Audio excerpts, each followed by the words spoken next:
Want to install some cedar shakes? It's pretty easy.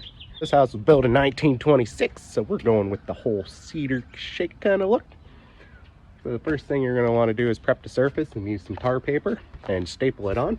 You can usually find these cedar shakes at Home Depot. They're in the roofing section. With my saw and clean up the edges and then pick out any of the stuff I don't like. Those are these ones.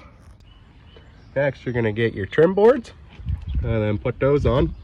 I always just have my tops go past and my bottoms go past. And as you can see, we're transitioning into aluminum siding. On your first rail, you're going to do 2 layers. And the reason you do 2 layers, there's always wood behind this seam. So that's the biggest thing. And then I always like to do this at like 5.5 inches. And then I level a line across. And as you can see, I usually do about 2 nails per piece.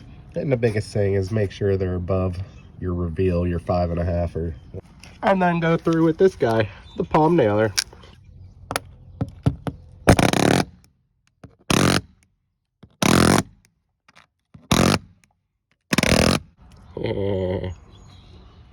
And it gives it that nice rustic look. And as you can see, this side is about 2 to 3 years old. And then we cut a hole in there to get the tub in.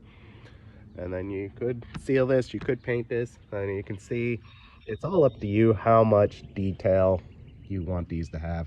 The last person that installed this wasn't me. Left knots here, there. It's up to you if you want, but I try to clean out a lot of that. I leave a little bit, but for the most part, I try to keep it nice and tight. Hope this helps you on your cedar shake journey.